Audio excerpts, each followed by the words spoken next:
staged interior in Peterson Companies today. As many of you know, this is going to be going on each of the next, 3 weeks in this month and advancing and covering different topics of the building industry. So hopefully if you haven't registered for the next part of the series and would like to, just stop and talk to either myself or Alex before you leave, and we'll make sure to get you registered. And I think with that, Brian, did you want to talk about home aids for a second? I'll do it. Okay. And then Jerry, if you wanted to say a few words before we kick off. Okay, well, I think we're one more minute and we'll kick off. But my name's Jerry Berman. I'm a little hoarse because I'm from Philadelphia. Birds. And, so I won't, if you can hear me in the back, let me know. I'm currently area president with MI Homes. We're a national home builder. I'm responsible for the DC marketplace, Virginia, Maryland. Been in the home building business since 1980. Most of the time with national builders, just a short stint, not with national builders. 4 different builders over that period of time. It's a long time, longer than most of you have been alive, I think, with a few exceptions. We put this course together just as a thought a couple years ago to help those who are in the building industry who may not understand how home building really works. You might have a narrow view of it as it relates to your business, whatever business you might be in, or you might just be new to the industry. So that was put together for that purpose. I'll let each of the other panelists here introduce themselves. Start with Brian at the end. I'm Brian Davidson, Group President for Metre Homes. I've been with Metre my entire career, 29 years. Metre also is a privately held local builder, not a national builder, and we also have a manufacturing facility that falls under me as well in Winchester. I'm Diane Basheer. I've been in the real estate industry for since the late 70s, but in home building since 1983. And I was past president of Stanley Martin Homes, left in 1995, and started my own company, which is Basheer in Edgemoore. And it's been a wonderful, wonderful career.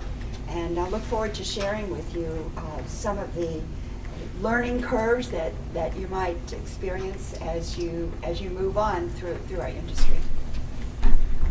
My name is Rob Fisher. I've been in the home building industry since 1981.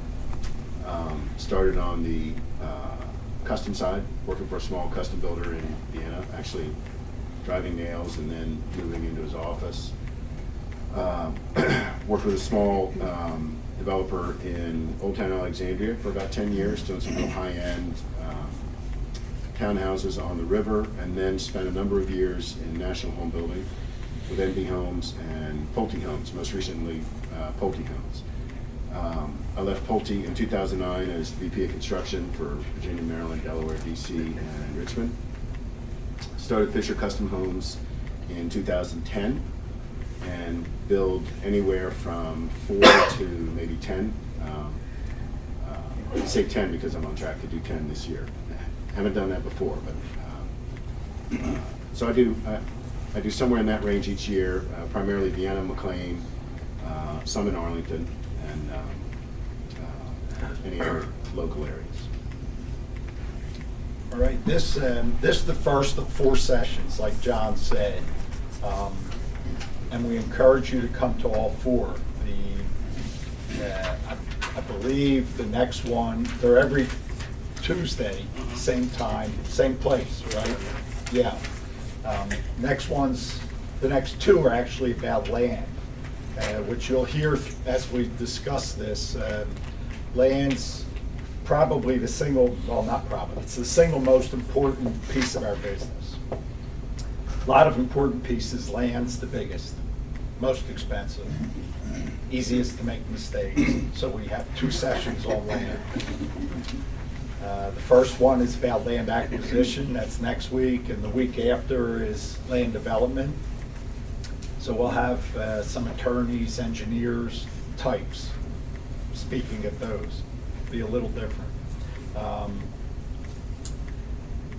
In addition, I'd like everyone just to know, we introduced a mentoring program for those who might be interested a while back. We're in the process of changing it right now, but the idea behind it was to allow those who might have an interest in furthering their career and who don't feel like where they're working now might be a place where they could get good advice, maybe because they're looking for a job, maybe not, but the mentoring program was designed to help anyone who was interested, and anyone who wants to know about it could contact John.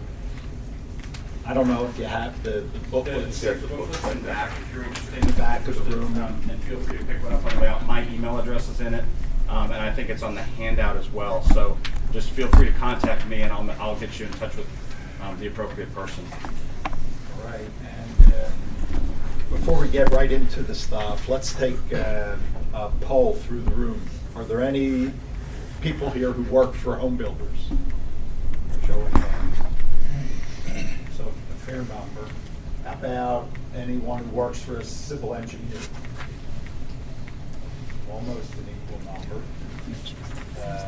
Other types of engineering, environmental or structural maybe. How about land planners? Any land planners? Yep, we got one. Sort of. Sort of. Thinks he's not sure. Support industries, not direct construction, such as like mortgage banking. Some mortgage bankers and what other? Any like marketing, advertising people? Staging, spec, Staging, Merchandising. merchandising, yep. data, information, data. Trade association here. Trade association here, That's heavy all. construction, Regulatory issues. regulatory, Vendors, fabricators, so. fabricators. Software So, side. what was that? Software. Software. Site development. It's all Chip here. Where's he at? I think we have an accountant in the back. of We the do, room there he is. somewhere. All right. We got them all covered now, that's good. Everybody's covered, which is good. So we're an industry that has a significant number of ancillary businesses that support all the same thing. The end result is taking care of customers who buy homes from us. But it's a real detailed and long process to get to the end. The first part of the session right now, we'll talk a little bit, and we encourage questions. Anyone has a question, just raise your hand or yell out. I mean, not real formal here. And we'll do the same here as we speak. If there's something else that might be relevant, one of us will just talk up. We all work for home builders, but different kinds of home builders. And you'll find that in the marketplace, we have home builders that look very different. We got good-looking home builders. Right. Right. We got other good-looking home builders. Wonder where you go with that. We don't have enough women, and we have some very capable and qualified women, but not enough in the industry. And part of the mission of MVBIA, which this is a program related to, and the program is sponsored by the women in the building industry, as well as future leaders, we're looking, and we really want to promote women in the industry. But we have small local builders that are in our marketplace that build a couple homes, maybe to 10 homes a year. We have medium-sized, locally owned builders that just build in this marketplace that might build anywhere from 10 to 200 homes. We have some larger builders that are locally owned, like Metre, who just builds in Virginia. now. Yeah, we have a little bit in West Virginia, but yeah. They have, Yeah. but how many homes? 500? So we'll do 600-700 homes. 600-700 homes. Local builder, just in Virginia. Then we have a slew of national builders that are in the marketplace. From the biggest is MVR. They're headquartered here, but they'll do, in the DC, Baltimore metro area, they'll do close to 5,000 homes. They have about 30-some percent, low 30% of the market. And then we have smaller, medium-sized, and smaller public, New York Stock Exchange builders. I'm with MI Homes, we're on the New York Stock Exchange, but one of the smaller stock exchange builders. 15 more markets than MVR, but they're all concentrated in a few. So we got a lot of different variety in building companies, different ownership interests, different ways of operating. And we'll talk a little later about how we operate and how we're different and how you may be able to serve your client, if that's who the builders are, better. Or if you're interested in being with a builder, or you already are, a little more insight onto how different builders work. Might help you in your current job. Again, some are public, some are private. The majority of builders in the country by far are privately owned. There's thousands of builders in the country. But the public builders are gaining market share. They're getting bigger and bigger as far as their percent of the number of homes built. Okay, one thing I didn't mention was there are a few nonprofit builders. You're probably all familiar with Habitat for Humanity. They're a large builder now. They're strictly nonprofit. We also have in this area, not that we're a direct home builder, but we do build sometimes homes, an organization called Home Aid. It's an arm of MBBIA. It represents the building industry. We have 2 past presidents sitting here. And in fact, we have 3 past presidents of MBBIA here as well. But Home Aid is a nonprofit that helps people who are homeless. Great organization. Maybe, I don't know if you wanted to mention something about it or. Well, I think you covered, I mean, what I do want to tell everybody that we do have an event coming up, Golf Aid. It's at Top Golf, March 1st. It's going to be a real builder-heavy event, you know, especially if some of you guys work for the trade partners. We already have Beezer, MI, Toll, Fan Metre. I know I'm missing, Pulte signed up for that, so encourage you guys to come to that. It's March 1st from, I think it's 4 to 7, so hope to see you guys there. Yeah. Any questions on what a builder is? I mean, what kinds of builders we have in the marketplace? And our markets, it's fairly similar to the big metro areas. We are probably one of the ones, though, that has more of the public builders in this market than a lot of the other metro areas. Yeah, when did that, was that the late 80s when that occurred, when the publics got into this area? Yeah, they came in stronger in the late 80s. MI, for example, has been here since '92. Some of the other publics came here a little earlier than that, and some come and go. There's some that come into the market, then if the market gets tough, difficult, they're not making the same returns they might make in another market, they'll withdraw. And there are builders who do that as well, publics though, because they have markets that they're in all around the country. That'd be very hard for a Van Meter to do come and go, because if they go, they're gone. This, all their business. And the same with Diane and Rob's business. So big difference between local builders and public builders. What their goals are, at the very lowest and basic level, and it may seem a little harsh, but the goals are all the same. Can you guess what that is? We can ask the accountant in the back. To tell you how well they're doing at the goal, they focus on one, and it really is, it's profit. Even though you'll hear from all the different builders, different stories, like taking care of customers, well, that's one way to become profitable. The goal is to be profitable, to make money, and to make as much as you can.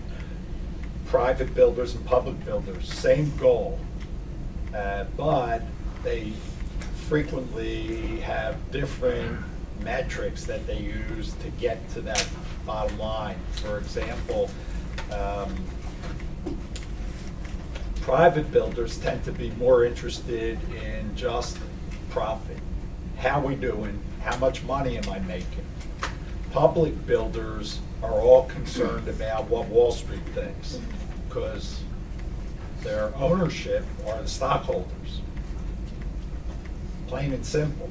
Public builders are owned by stockholders. They have a CEO and a chairman, but the shareholders are typically spread around the whole country or the world, and that's who they report to. So they have a different focus than just profit. You have to manage growth, right? I mean, you're always trying to increase your value through growth, right? And that's the typical way of increasing value is through growth, but Wall Street tends to look at the way public builders perform based on just numbers, units. How many units did you do last year? How many did you sell? How many did you close? What's your gross margin percentage? All these different measurements. Yeah, what's your return on investment, which is critical. And the publics tend to be focused on each of them. Can't hear, Ro? Just a little bit louder. I'll work on it. We have a microphone at the podium, but clearly that's not optimal for the panel. Yeah. We'll bring that over to you, Drew. Yeah. Just taking a look how much time we're running here. We're doing good.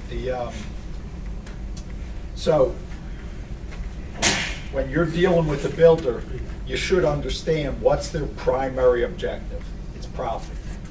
So you'll have heard from a lot of them, can't you lower your price? Well, the reason is they want to make more money.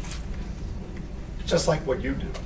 You mentioned growth on the public side, the builder side. Is that primarily through acquisition or primarily through just land acquisition or just land holding? It varies across the board. It's Lennar just bought Cal Atlantic. Cal Atlantic, not that long ago, Standard Pacific bought Ryland and it became Cal Atlantic. So that growth was through acquisition. Jerry, is it safe to say generally growth through acquisition is how one builder gets into a new market versus in a market that they're already participating in? And that is. Like if you want to move into Charlotte, you go see who's building a lot of houses in Charlotte.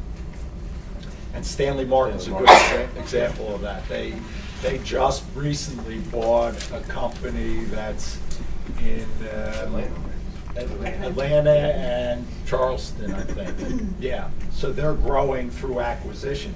But other builders, like MVR, for example, they continue to grow, not through acquisition, trying to get larger market share within just through their internal operations. So land acquisition, buy more land, build more homes.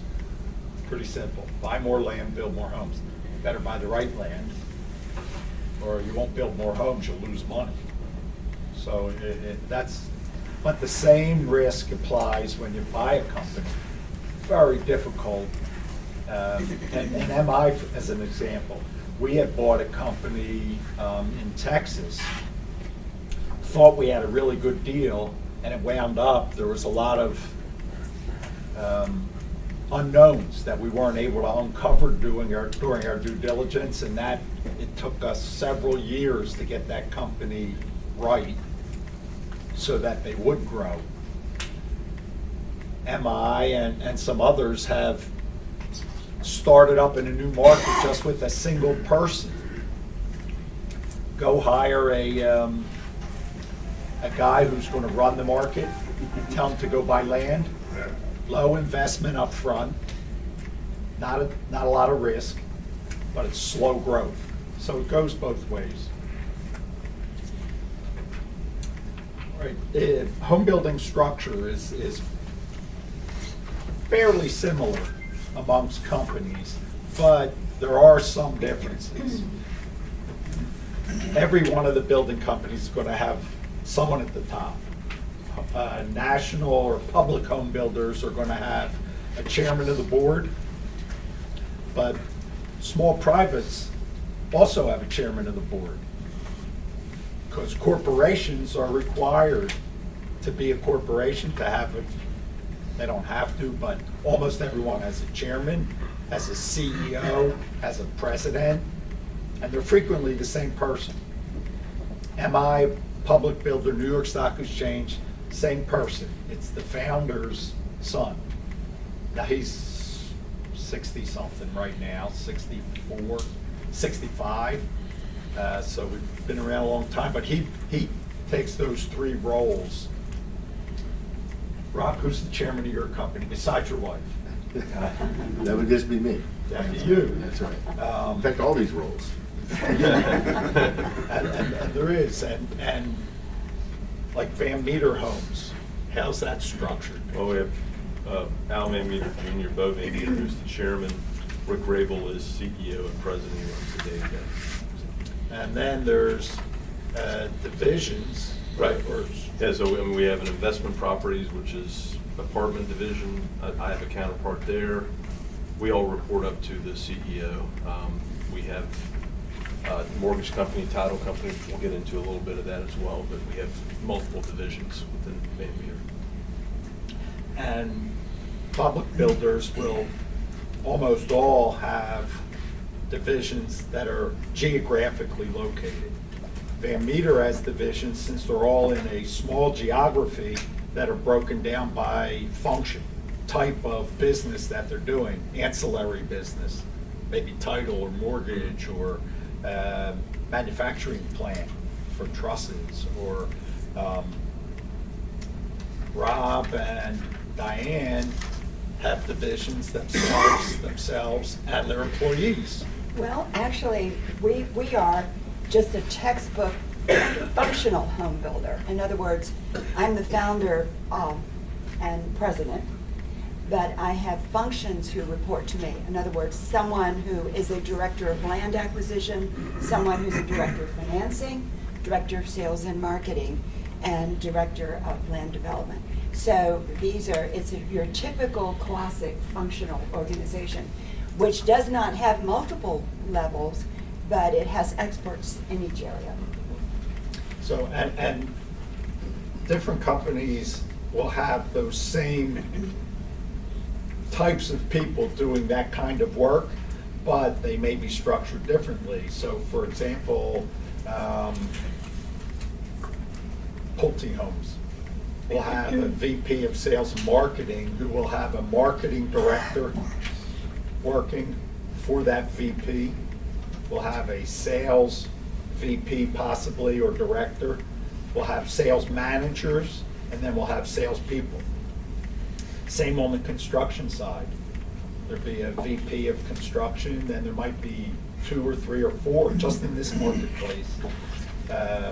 Construction managers, and they might even have 2 lower levels below that.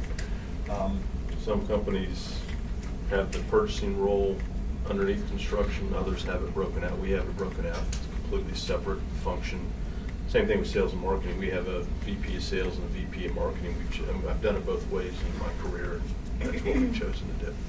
Right, and we've tried to put purchasing everywhere. Mhm. We put them reporting to construction, we put them reporting to finance. As we have as well. We don't know quite where to put some of these at times. And Rob does the same. Well, it's funny, what I would tell you is, if you're working with small builders, we still have to accomplish all of those functions, but we don't have the people in-house to do it. So it really elevates the significance of your role whether you are providing civil engineering, land development, sales and marketing, you really become our in-house specialist. So the relationship with the small custom builder, as relates to you folks, takes on additional significance, because you're going to get, just by virtue of the hours in a day, you're going to get less input and less management from us. So those relationships are very important. And some of the larger builders work that same way. They may rely more on consultants, less on in-house employees. But the bigger they tend to get, the more in-house employees they'll have. Some of the home builders have a whole architecture department in-house. Most don't. But as they get bigger, some of them might choose to do that. Difficult to do. Same with like the accounting function.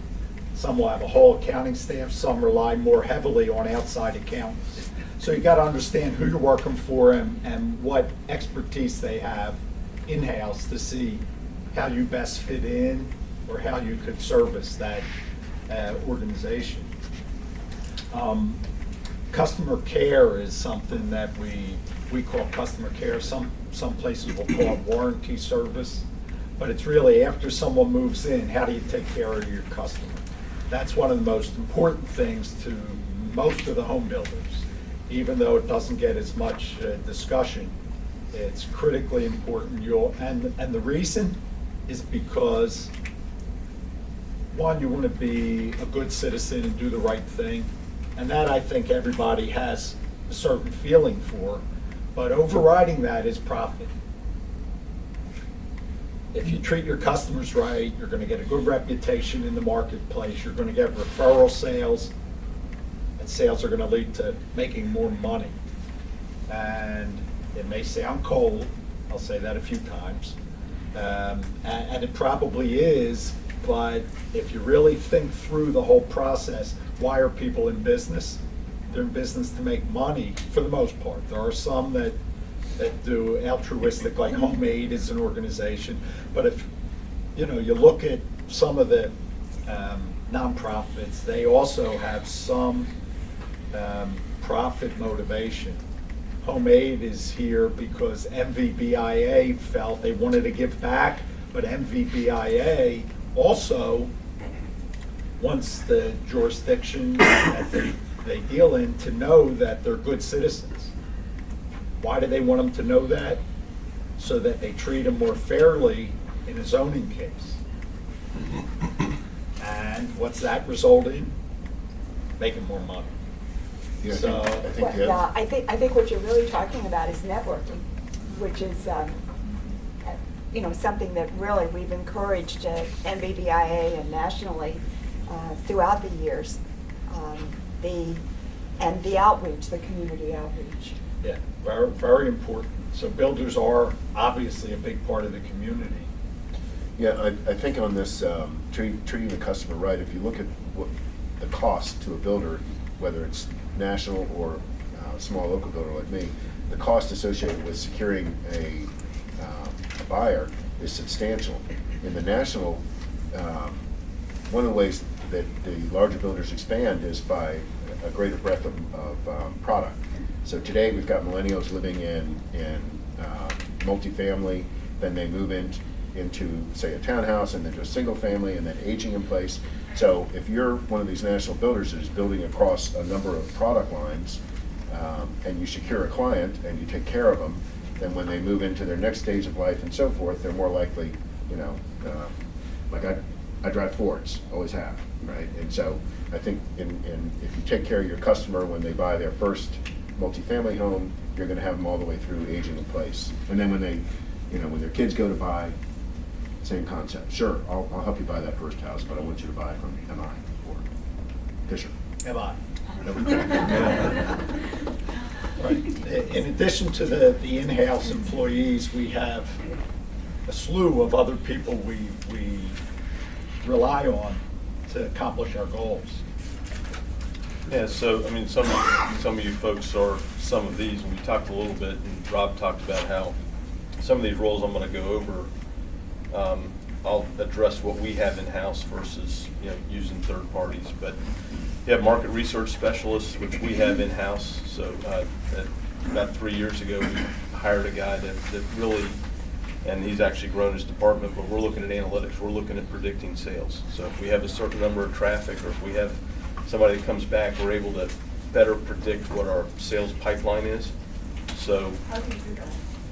well, it's behavior, right? So if you come into our model, you're gonna be, you know, if you actually come into our model and fill out a registration card, you're X% likely to buy at that point. You know, I won't get off my couch if I'm not interested. So if they actually make the trip there. So if we're talking about in person, if you register on the internet, a little less likely to buy. When you show up at the model, a little more likely. You show up again, you're more likely. So we're able to look at the amount of traffic and track them and able to, you know, predict. It's not 100% certain, and we're not the only people doing this right now, but it helps me sleep at night. So you know also, the more traffic you get, the more likely Yeah. you're gonna get sales. If Yeah. you have 30 people coming through your model each week, you're gonna get sales. If you have 2 people, you might, but you might not. Right. You can develop historic trends too, based on a price range of conversion ratios. And again, in this, it's still, I'd say it's an uncertain market. Our market did not, in the recession, did not go as down, far down as other markets in the country. But we truly haven't come out of this thing, so we're all fighting for sales every week. We're actually fighting NVR, to be honest with you, right? But we, Anyone from NVR here? Well, good, we get to talk. let me make this perfectly clear, I would be talking about them in front of them, so that's not a problem. No, we do. But, I mean, the uncertainty of, are we gonna have 3 sales this week or 10 sales this week? It's a tough thing, and it hurts us from a standpoint so that we can't have even flow. If we sell 10 houses one week and 2 the next week. So what we're trying to do is at least have a predictor so that, again, so we can all sleep at night, and that helps us. We have appraisers for both land and houses. Certainly on the house side, you need that for your mortgage financing. On the land side, we're a privately held company. We get debt from, we get construction lending and land and development lending. So that leads into bankers. Again, we're not a national builder where we're getting money from the parent organization. So we are either, we have private equity partners on some jobs where someone is a partner for us and lends the money, to where we also have construction lending as well. And that, if we could just talk a second about that, it's I think, interesting to a lot of people who might not understand how that all works. Smaller builders get money either from their own pocket, sometimes that's where it comes from, or from a bank, almost always they're borrowing money from a bank. Is that right? Yep, very much so. Or they might have a partner who's just an investor. Correct.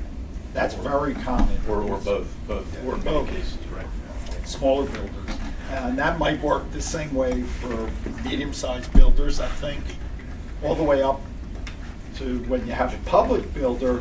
Typically, they raise a lot of money through when they initially become public and sell shares to the general public. Then they'll typically have borrowing from banks also, but it's a line of credit. Just like if you get a line of credit and use your house as collateral, like a credit line, you can draw the money whenever you want. Well, every public builder has the same thing, where they might have $200 million, $300, $500 million that they can draw if they want it. But it's not free. No. No, it's a bank, it's just a different kind of bank, right? It's just, Yeah. it's usually a group of banks. Right. They get together and make this money available, and you pay it.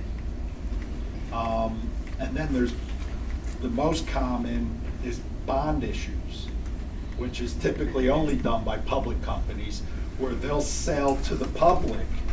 They'll borrow money from the public, is what it really is. They'll sell money in the form of a bond.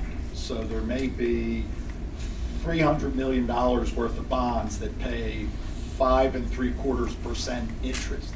you can go buy one of them, or one small piece, $1,000 worth, and earn 5.75%. They're traded on a stock market or on a bond market. So financing comes in a lot of different ways. We all deal with bankers just in different ways. Right. Also have attorneys, and Van Meter has in-house counsel, but it's nearly impossible, and we have 2 attorneys, it's nearly impossible to get the specialized, so these people are more general, and so a lot of our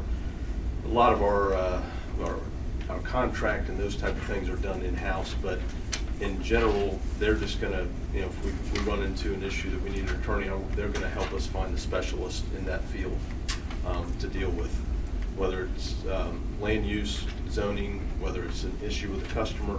So it would be different attorneys we reach out to. Talk about land planners. There was one in the room, or it used to be a land planner.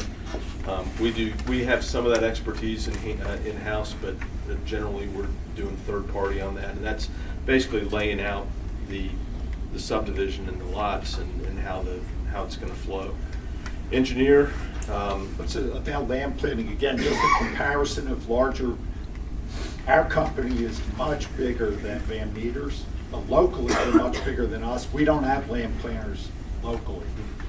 We don't have land planners nationally because we're separated into a bunch of small groups, most of which are smaller than Van Meter as individual divisions. Right. So we don't have the in-house expertise that they may have. We hire from the outside around the country. Yeah, I mean, if, we're going to do 600-700 units this year. We did 550 last year. If I looked on the horizon and thought we were going to do 200 next year, I wouldn't have those people in-house. It's usually looking at sustained employment. We have engineers. We have a couple engineers on staff, but we're not processing plans. We are doing overlots, which is basically to get your building permit, but the civil and the design work is third party for us. Environmental consultants, certainly that's third party. That's the folks that make sure that the ground you're building on is doesn't have issues. Architects, we do have 6 architects on staff, and I've had that since 2000. It hasn't always been 6 architects, but we've had in-house architecture for a while. That does not preclude us from getting concepts from other folks and just running the CAD drawing, because we were exclusively in-house, and some of our creative, I think, suffered because if you have the same person do it over and over again, you're not getting new ideas. So recently we went outside and got some concepts, the pretty pictures, the outside of the house, and then we did the CAD drawings in-house. And you'll see a difference amongst the national builders also. There's different extremes. Toll Brothers, as an example, used to do all their architecture out of Philadelphia for the whole country. They've since changed that somewhat. KB Homes used to do all their architecture in one place for the whole country. They've also changed. Because what they found was they couldn't address the local condition. Mm-hmm. A home that does well in Denver might be a complete flop in DC or in Maryland or Northern Virginia. Yeah, I mean, I think a lot of the nationals were that way for a while, and that's changed. I mean, Van Meter and I think Diane and Rob say the same thing. You guys get a piece of ground and you maximize the piece of ground by putting the best house on there, as opposed to just pulling something off the shelf, and so that's a good thing. So a great success, and MVR, we joke about them a lot, but they're one of the most successful home building companies in the country, if not the most. And one of the reasons they are is because they'll design a house, and they do it in-house for the most part. But once they find a house that people like in their market, they repeat it over and over and over and over again. So they get to be able to reduce their cost of building it because they know where all the efficiencies are through mistakes, trial and error. And they do it hundreds of times with maybe one house might be built in a couple-year period, 200-300 times. They know. Absolutely, and sometimes, and we'll talk about this in one of our later sessions, sometimes it's what you model, what you furnish, that becomes that winner. And so it's fun to look back at the, not fun, it's rewarding, really. If it works, if it clicks, you look back over 2 or 3 projects, and if you model that same home and offer other homes, but that home still comes out the winner, then that tells you the importance of picking the right product for the right location and making it a success. And Rob, how do you deal with that, the architecture? Well, we have the little bit of a wrinkle in that I have home buyers that come to me and want to design their own house. So and do we, by the way. Yeah, right. They just don't know that they're Right. Well, you got my number, right? Yeah. No, I have an architect, an outside architect that I work with. I have houses in a portfolio that I will rebuild. Always, making tweaks to it, but I do it both ways. One where I'll build it and hope that somebody comes, or will come to me and we'll find a lot and we'll design and build exactly what you want. That part is different than what I think you see in the National Home Building side. Yep. We also have accountants. I'm doing this for Chip in the back of the audience, but Metre has a lot of accountants that we employ. We certainly need audited financial statements, so we do third party, but most of our accounting, including tax, is done in-house. Any real estate brokers here? Good, we can talk about it, right? Yeah. So, we all, I don't want to speak for Rob, do you do real estate brokers as you're listening? I do, but certainly not all the time. So, and you're in-house, right? And you have an in-house We're sales? in-house, but we also are in MLS through our own real estate company. Okay. So we have salespeople that sit at our models, and we absolutely encourage realtors to bring us customers because And your salespeople are employees of Van Meter. salespeople are employees of Van Meter, and it was when I first got there, they were actually part of our real estate company. But yeah, they are employees of the company. I think there's several builders doing this a little different. We talk about what Rob's actually listing with a broker. You have a partnership. I'm sure you have somebody that you trust, and it's more of a partnership than it is. Right.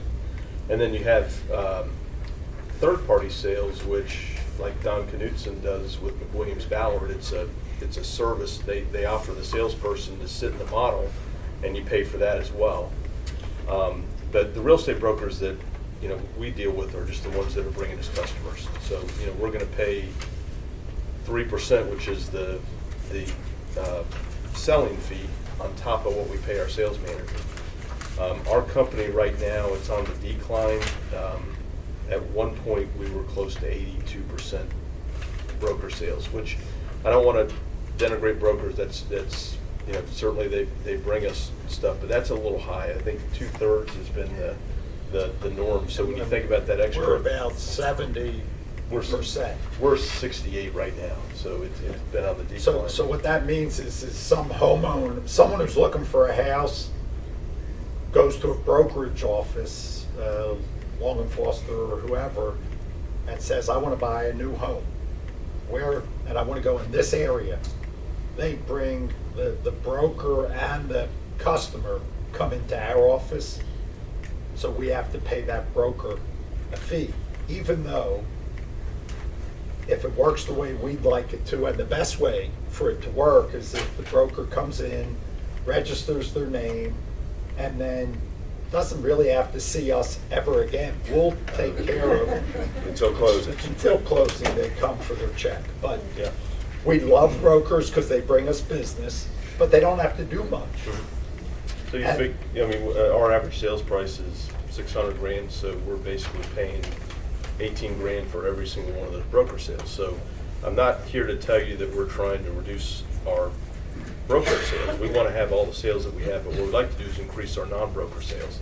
So we do that, through marketing and doing those things, because that's you could just not do any marketing and say, I'm going to do all brokers. I mean, that's essentially what you're doing.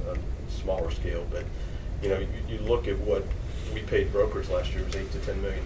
Now, are they gonna have a ready, you know, you're not probably gonna engage a real estate broker to help you find a house if you're not ready, willing, and able. So we kind of look at that as, that's a good thing, but, you know, again, I love brokers, just in case anybody. But not to speak badly of brokers or MVR, when the market was real good, I mean, booming in '04, '03, and maybe '05, they cut for a short period of time in certain areas, they stopped paying brokers because they were able to get enough customers in the door and not worry about the brokerage community and still sell real well because people wanted houses that bad.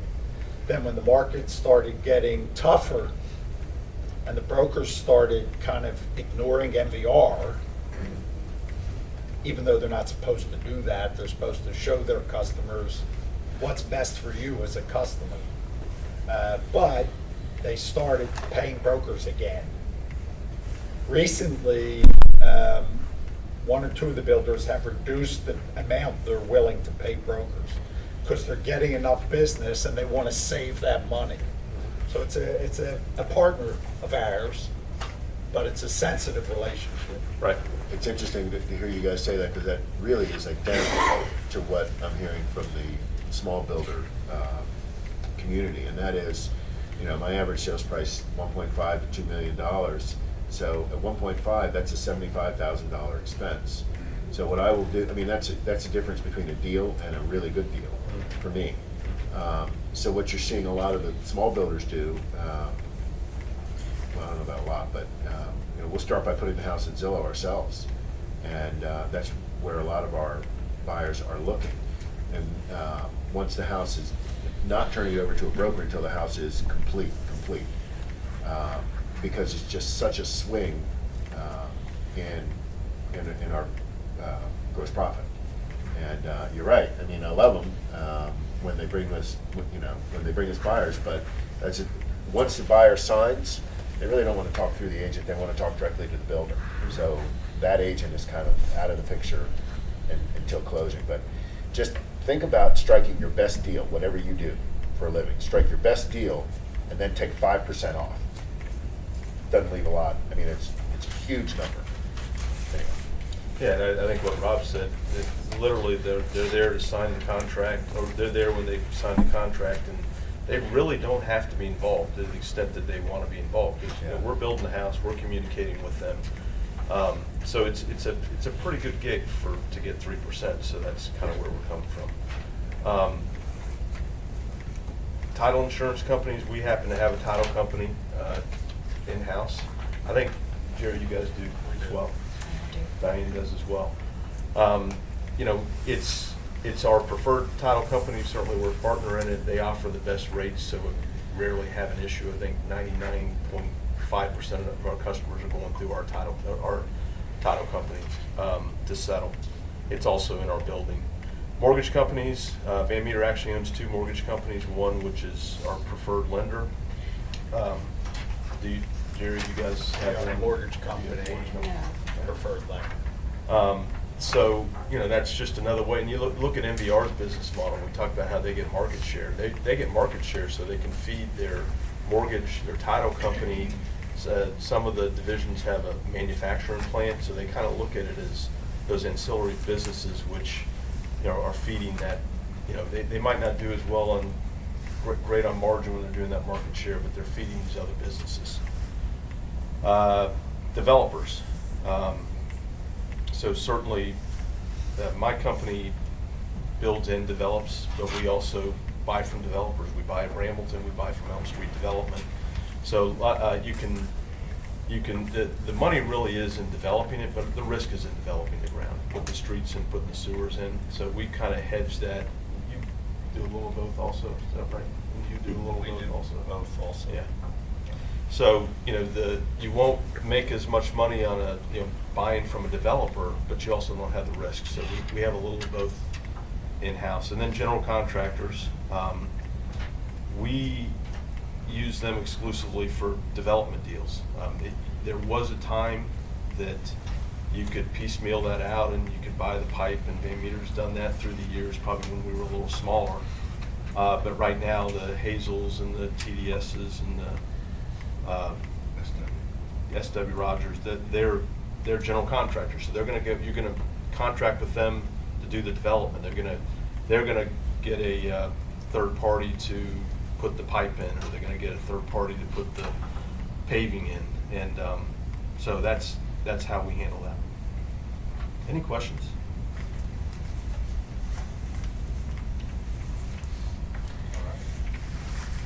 We'll talk a little bit more about the pieces of the puzzle. Okay, we've thrown a lot out there just now, and the home building business is very complex. There's a finite amount of things you have to know, and as you're in it longer and you hear more, see more, make more mistakes, you'll learn more about the different pieces of the puzzle. Each of them has risk associated with it. So the more you understand it, the less likely you are to make a mistake and able to accomplish your goal more successfully. But every piece of it you have to understand it, or hire someone who does. We just spoke a little bit about all the different experts that we deal with, who are able to help us minimize our risk. The business is very much about selling homes. That's right at the forefront. So that's bringing money in. But if you take a look at how much money a typical builder brings in on a home, a rule of thumb might be that they're going to spend 80% of that on direct cost.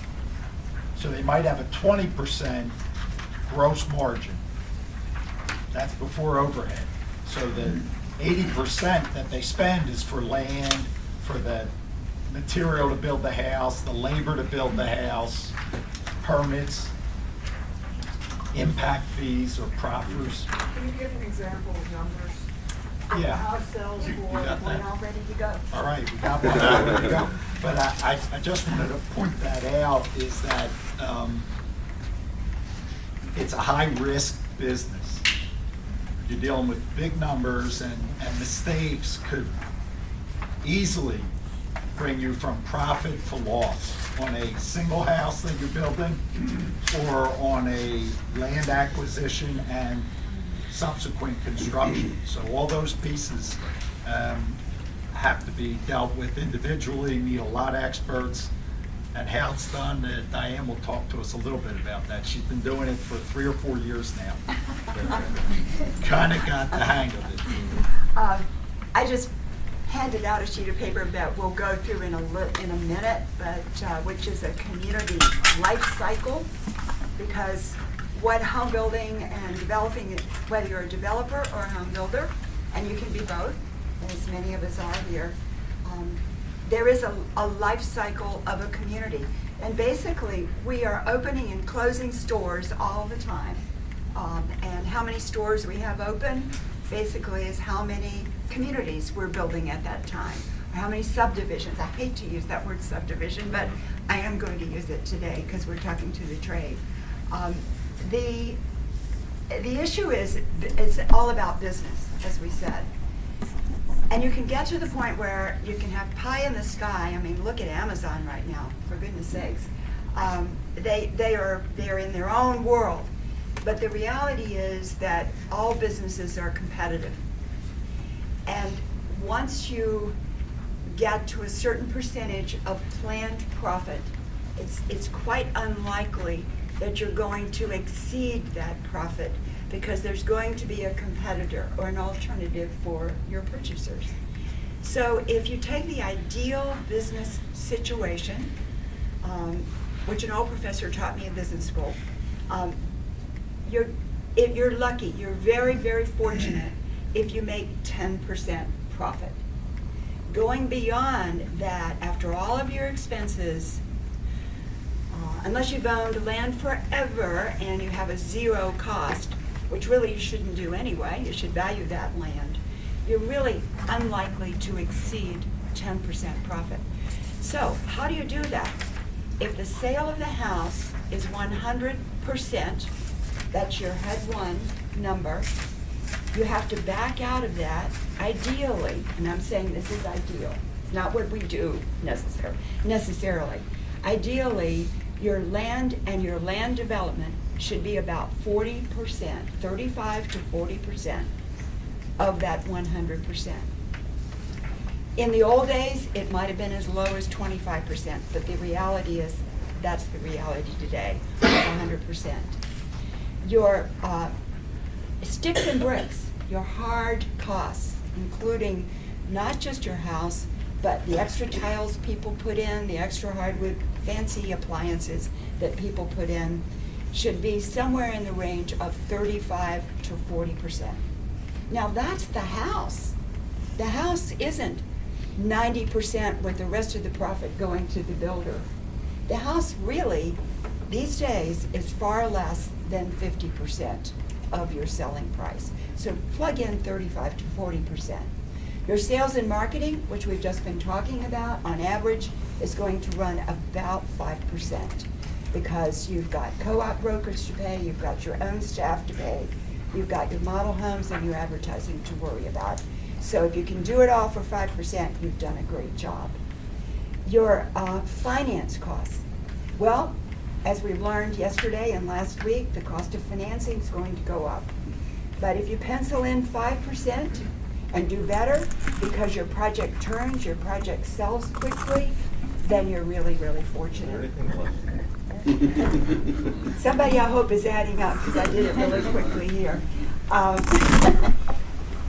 You've got overhead, you've got your own employees, you've got yourself to pay. So hopefully you can get about 5% of that. That's why some of us, take out the trash rather than pay somebody to do it from time to time. So if you plug in 5% of that, you're most fortunate. So what do you have left over? Somewhere between 5 and 10% for profit. Yep. Let's get back to process, though, because process is what business is all about. And whether you're going into a tech business or a furniture store, you've got to identify a market. Because as we've said here earlier, the purpose of being in business is to make money. So identifying the market as a home builder and identifying the opportunities, then even if they're niches, is extremely important. And the way you find those markets and those opportunities is to network, join organizations, join MVBIA, join the Chamber of Commerce, join any type of civic organization, and just get out there and network. Go to Top Golf for home aid. Yep. Absolutely, absolutely. And you'll find that your best partners in this business for the long run are not necessarily the people in your own business, but the people who are in the industry. And so you look for those opportunities. I was fortunate once, about 20 years ago, to have a landowner walk into my office and say, I've got a piece of property and I've been watching your ads and I like what your company is doing. So home building opportunities and land opportunities can come from many, many sources. The main thing I would advise is show up and network and be consistent about it. Because generally, as in any effort that you put, you'll walk away with something. You won't know it that very day, but the opportunity will appear later. Dan, wouldn't you say you also have to perform? I mean, if you're gonna stay in a market or compete, you have to perform, because your next deal is based on your performance on your last deal. By performance, I don't necessarily mean how much money you made, but did you do what you say you were gonna do? In my case, it's individual homeowners. If I told them I was gonna do something, I show up, that I close when I say I was going to. I think that's really important in this market, because your reputation dictates whether or not you get the phone call. Absolutely, Yep.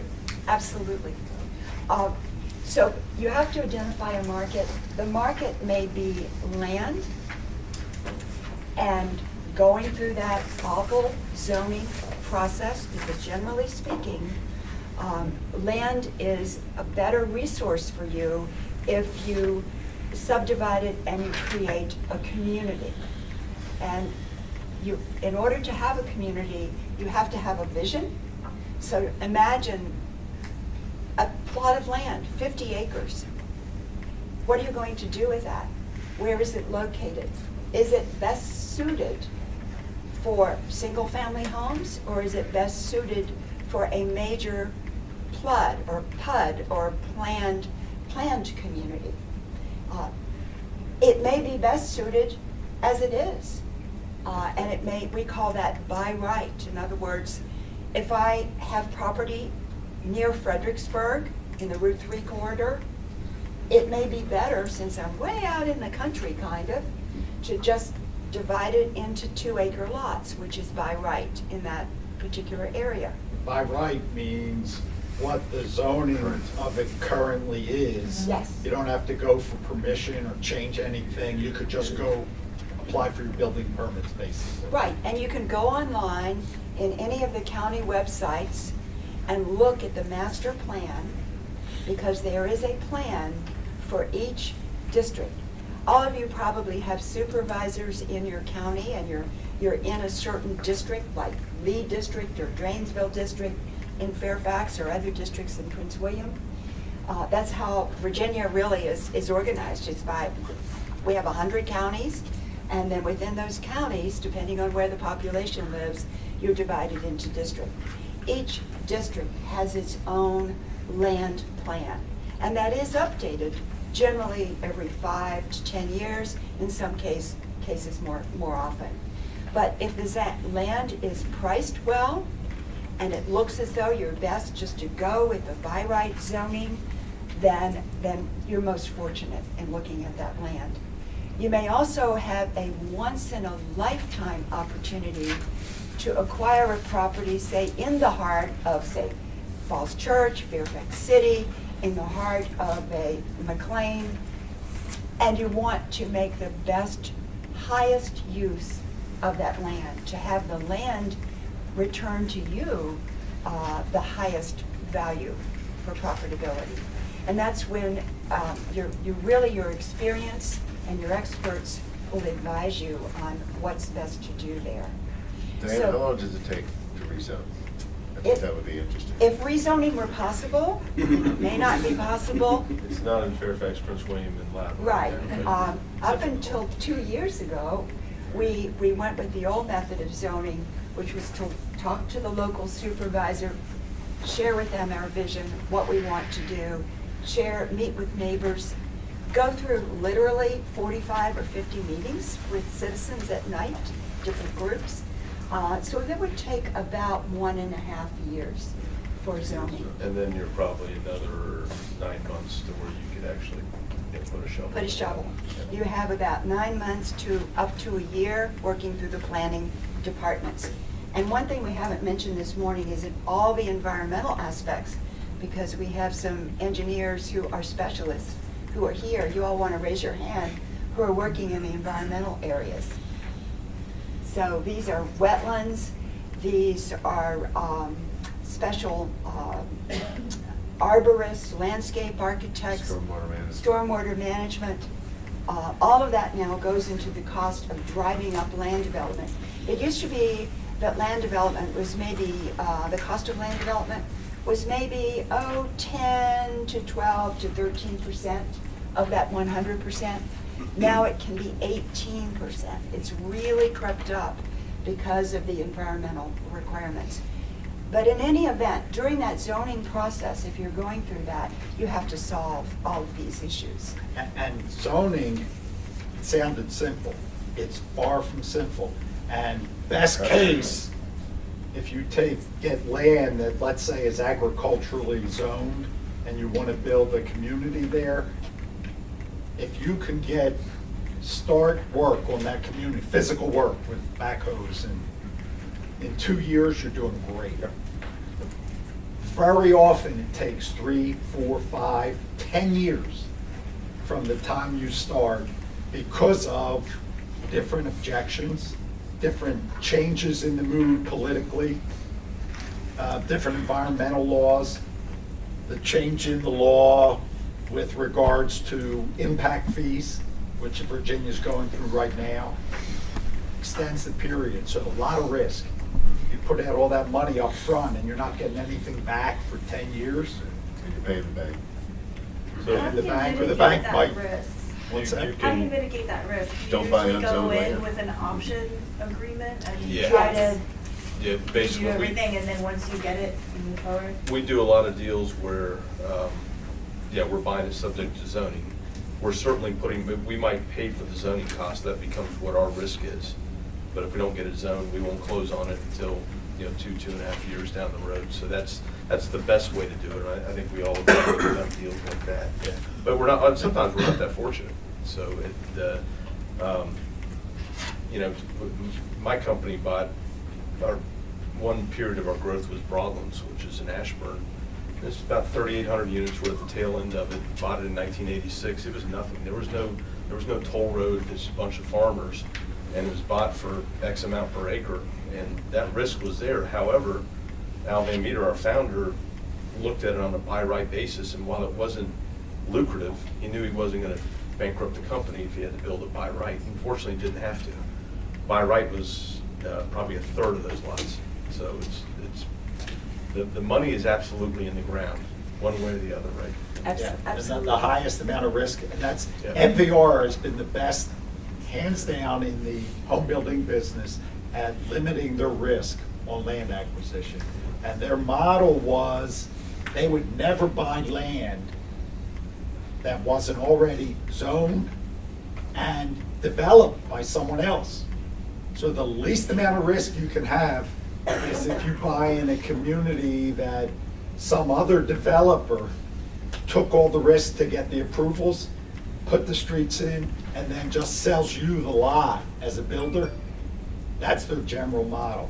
And how they get market share is, as Jerry explained about how they have their house costs down to the exact two before, they're able to pay a little bit more than what MI or Van Meter or Basheer would be able to pay for the ground typically. And I think, probably speaking for the group here, most of our acquisitions, we're not the highest bid. It's more about relationships and stuff that Diane talked about, whether they trust us and know that we're going to close and we're going to perform, which is what Rob alluded to as well. That's where most of our deals come from. Also, many times land sellers are second and third generation families. Believe it or not, we still have that in Northern Virginia. And they may own a large property, and they're very emotionally concerned that it needs to turn out the way they would like to see it, the way mom or dad or grandpa would like to see their land ultimately looking.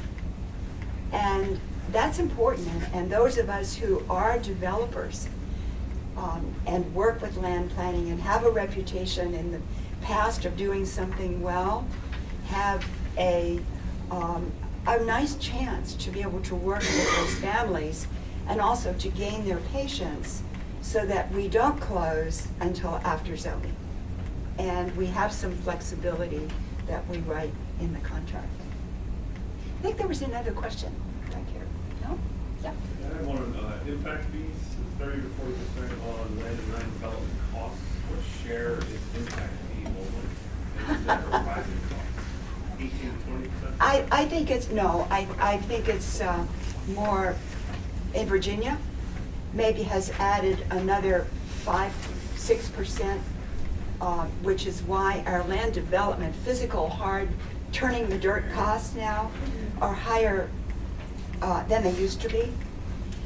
But in pure dollars, it's been, for the last many, many years, anywhere from $30,000 to $50,000 per lot that gets put into the price of the home. Regardless of what that ground costs. That's So right. It can be a higher percentage in some cases. It can be. And this is what's been a big issue in the home building industry in Virginia, and the law changed a year and a half ago through a lot of lobbying from the home builders, because that number was so high, it was making it so hard for people to afford homes. Any politicians here, just before we get into this? We need to exclude lots of people before we talk. It's very interesting. With the Builders Association, we're part of the Virginia Home Builders, Home Builders Association of Virginia. And as I said, we represent the Home Builders Association of Virginia has a lobbying group, and the state legislature is in session now in Richmond. And every year, we have 30, 40, 50 bills that are associated with home buildings, and some of them are just regulations, some of them are construction methods, requirements. A couple of years ago, we just gave up. We said we cannot afford to pay any more of these high-impact fees that these counties are charging, and we went to the state legislature for help. We got the help. But now our local jurisdictions are very upset about it because they no longer can charge the $35,000 or $40,000 a house for roads and schools, et cetera. So we're at an impasse. I think they're using that as a reason not, Loudon was already slow growth, Prince William was shut down, and I think they're just using this to slow down growth. It will work itself out eventually, but the question is when, because when we just talked about how long from a rezoning, right now, somebody said going through a rezoning and it's not part of the comp plan, I'd say 4 years, because you're going to have a change. Oh, if you have to do that, Yeah, right? yeah. If you have to do that.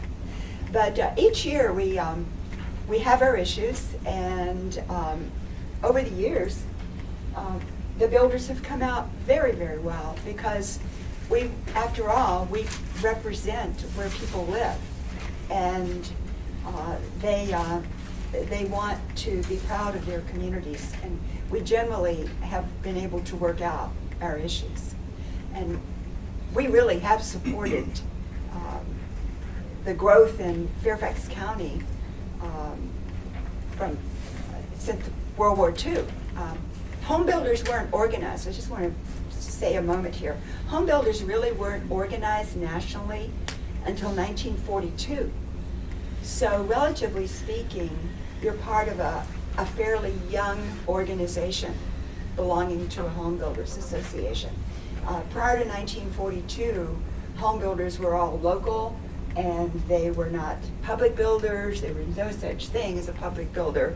And it was Uncle so-and-so who had a tract of land, and he was going to build a few houses. So we really are part of a relatively new organization. And of course, it was World War II and the growth and the development of subdivisions all over the country that really spawned the growth of us as an industry. We're moving along with our agenda here, though. Getting through zoning is tough. Yes? So one quick question, jumping back to where you had given those ballpark profit percentages, does it make a difference, and I get that those were just ballpark numbers, but does it make a difference in the product? So if it's an active adult type development, or even single family versus townhomes? It's generally the same percentage. You can get occasionally I was an opportunity, but it's rare. It's opportunities. The real key to get those percentages different is finding the best use of that property. So you don't want to build necessarily an active adult community that's not close enough to a hospital. Right. You don't want to build a first-time buyer community, or for millennials, that isn't close to restaurants. Transportation.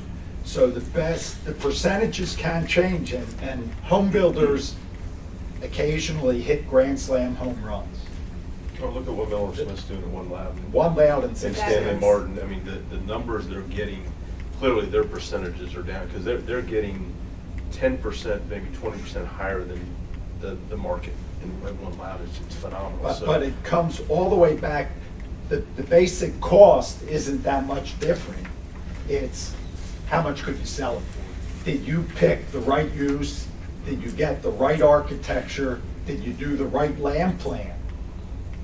And if you did those, you'll be able to sell for higher dollars. The cost won't go up much, but your sales price will go up.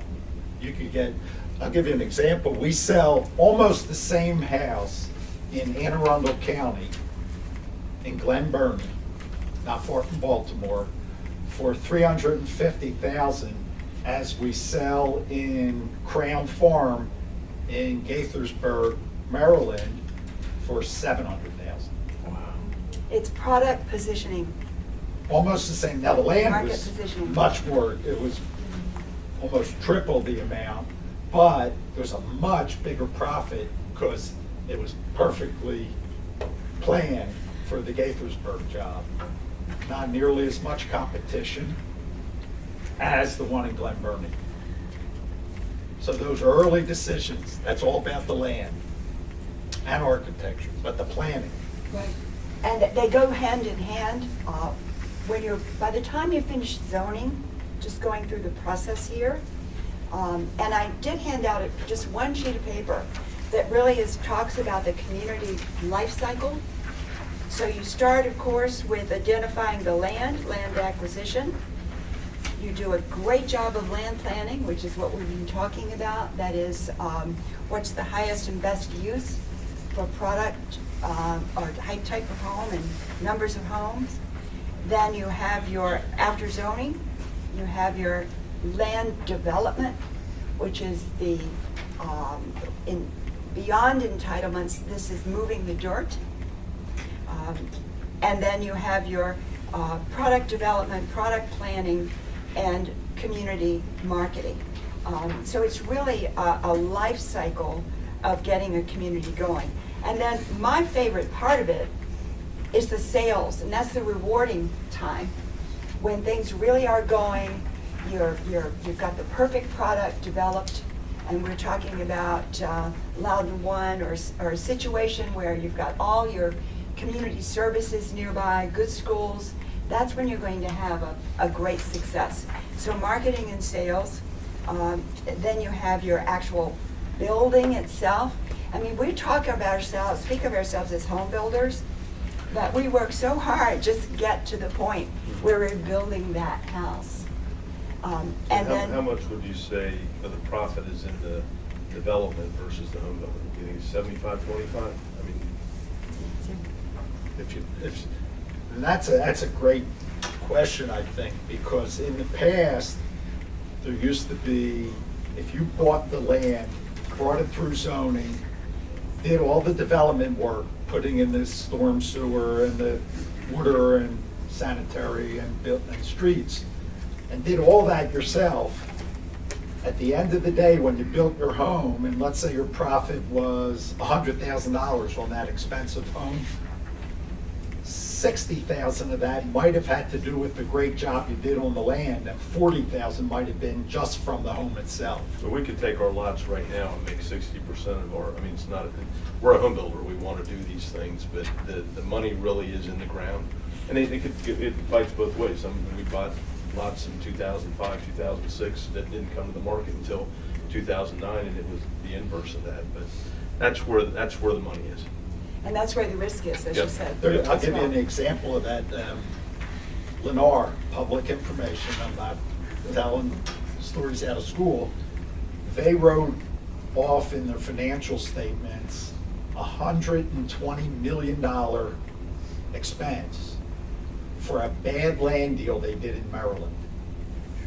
$120 million. One deal. One deal that was purchased, I don't know, 12 years ago. They couldn't get the zoning. The market started dying. They bought it at the high end. The market started going like that. They got in a fight with the bank because they didn't want to settle. They lost the fight, appealed in court, all complicated stuff. 120 million loss. That land position and getting that right, everything else works, where you can make little mistakes when you build the house and you can fix them. Doesn't cost you a whole lot. Sometimes you can't fix a bad land deal. Yeah, you can't save your way to prosperity on a bad land deal, no matter how much pressure gets put on construction to reduce house costs or on sales to increase in sales price. If the land was not purchased properly, you're kind of sunk. And it's like, you don't necessarily, just to comment on land, and I know we have future sessions on land, but you don't necessarily want to be the highest bidder if property comes on the market. It may be a trophy property. It may be near Tyson's Corner, which is where all the trophies are supposed to be right now. But you don't want to be stuck with being the highest bidder. And when I say bidding, there are bidding wars that go on with land.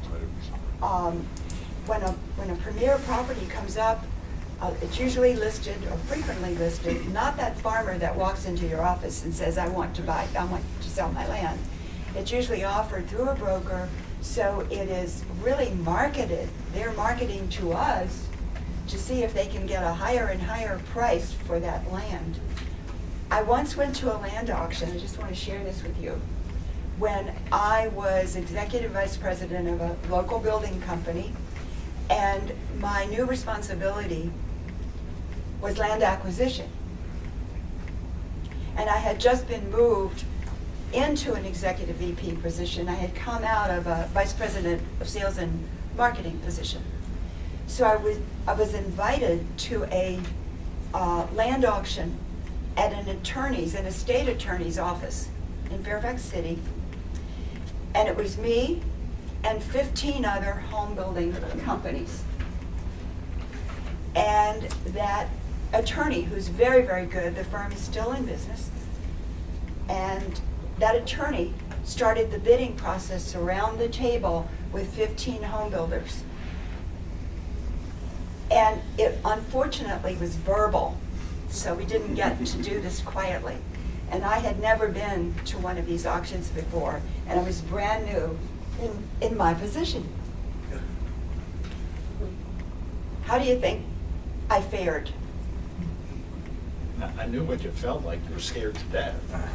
I was number 2, but I was so happy to be number 2, I didn't know what in the world to do. Because I didn't want to drive back to my office being number 1 with 13 other builders and being brand new in the position. We literally at my office, and you guys are probably the same way, if we get a deal outright, I mean, I'm okay with being in the top 5 and being in the conversation, but if we immediately, on a broker deal, are the highest thing, we're just like, We've done something wrong. We've What do they know that I not know? done good underwriting here, so. Right. Well, anyway, back on our life cycle, when I say it's about opening and closing stores, once you get to that home building portion, and you are chugging through a community, that means that you've got homeowners that are moving in, that means you're creating community. That means when you drive into your community, your streets are paved, your trees are planted, and your community amenities are in, if not started. And the most rewarding thing I want to share with you is when you drive into that community and you see the family out there tossing a ball on a Saturday and really enjoying the community. And that is very rewarding.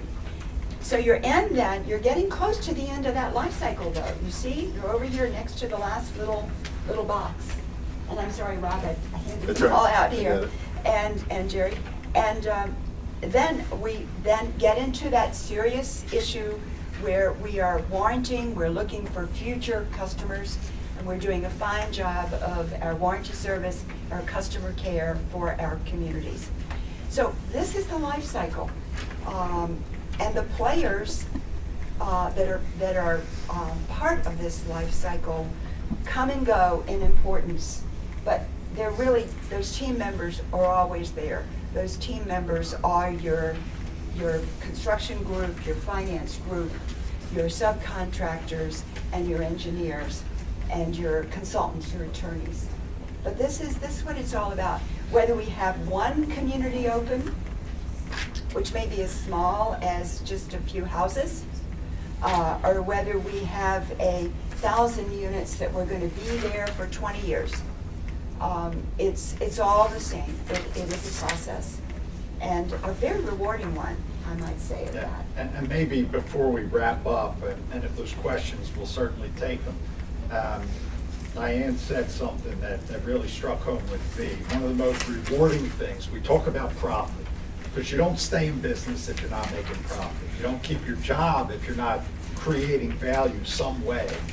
But one of the most rewarding things that I know for myself and speaking to others is when you look back in a community that you created from just raw dirt, raw ground, got the zoning, and were able to do a land plan and build, and I'm thinking this, as far as one of the fondest memories I have in my career, which is long, is a community called Heritage Hunt in Prince William County. And we bought the ground from a bank. It was a distressed property.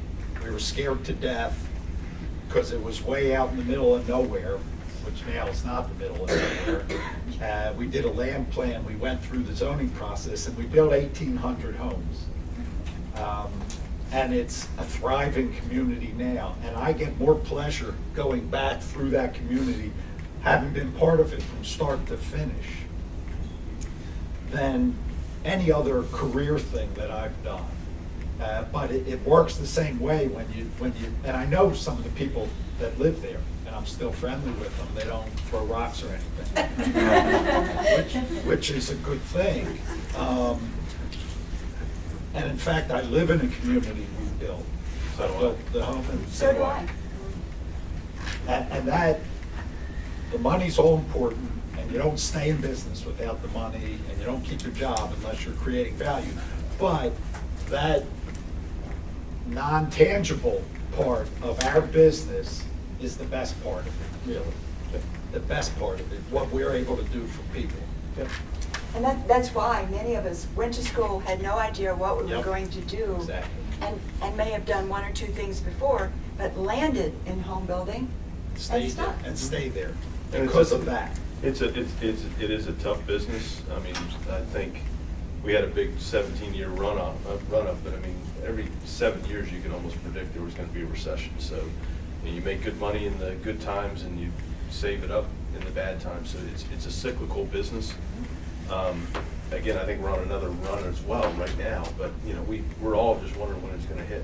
And so I mean, I don't think my kids are going to get into this business just because they've watched me through a couple recessions. He lost all of his hair. I lost all my hair. Right. But it's tough, but it's very lucrative if you can stick it out. And certainly, part of my success was when I first got to Metre. Within a year, there was a recession. I don't think those were tied together. I hope not.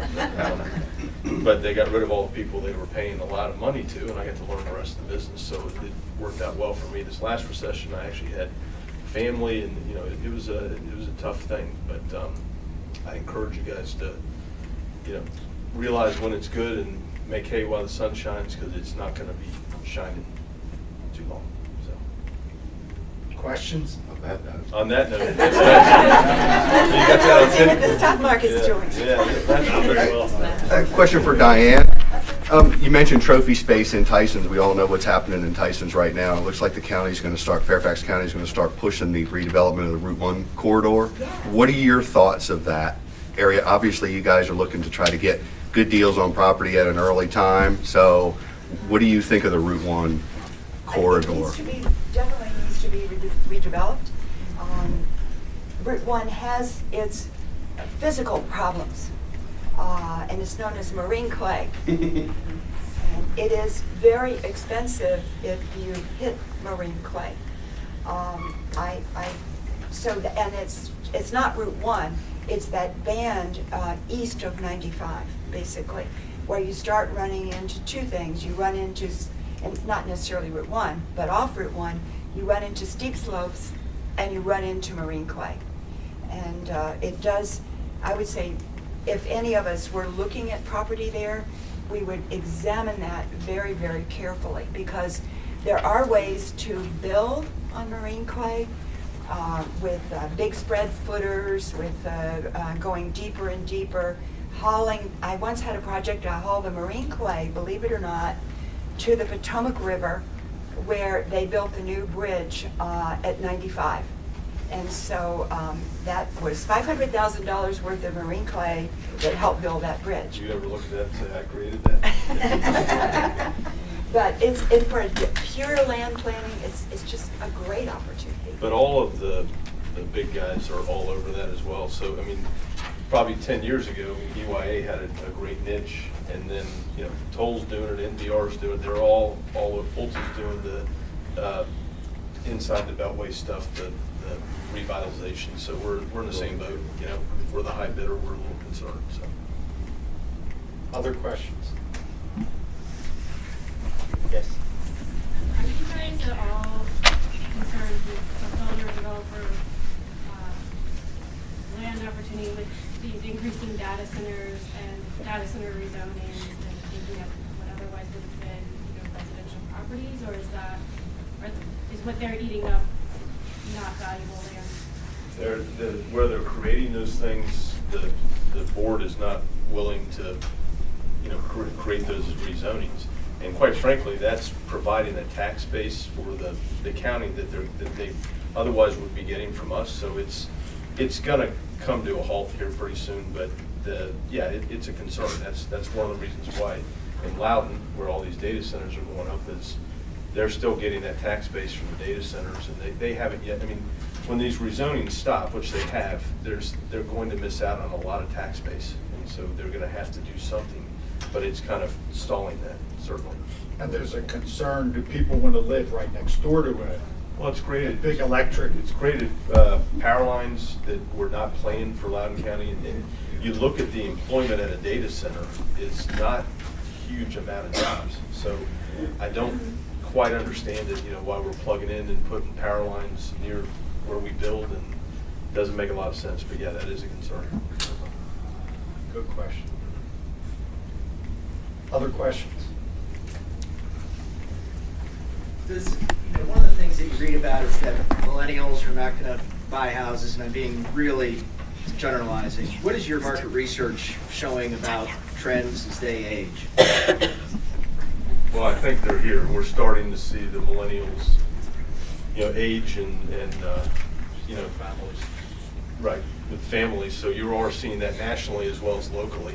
The problem in this market is, I don't know what the number of builders there are, excluding custom builders. We're probably 18, 20 of us. I mean, so we're all going after that same piece of pie. But they're definitely here. We're seeing it as well. And the millennials, we have a problem that not all metro areas have, in that our transportation is difficult. The commute time is the highest in the country. So in the past, people were willing to move to Winchester or, you know, Fredericksburg or Frederick, Maryland, and commute into Fairfax or Montgomery County. And the drive was an hour and 10 minutes. Now it's an hour and 45 minutes. So more people want to stay closer, and they're willing to stay in an apartment longer. They're more willing to go into a high-rise condo maybe. But that large group of millennials are starting to get married, have kids, and they don't want the kids living in that environment that they wanted. Now they're looking, maybe we do want a backyard. So it's starting now in our market, I think. You'd say the same? Yeah, absolutely. I mean, the boomers are still the number one in terms of buying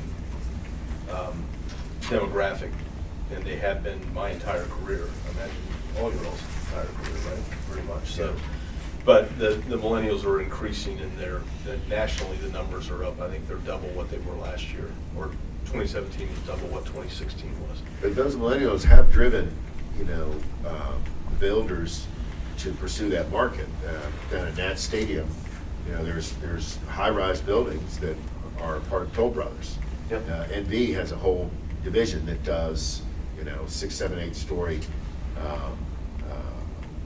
residential buildings. So you are- Brand new division. They would Yeah. have never looked at that Yeah. before, other than for this reason. Right, right. So you are seeing that, that is definitely happening.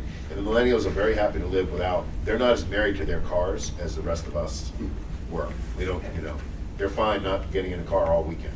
So. Other questions? Great group. Thank you all for coming. Yep. See you next week.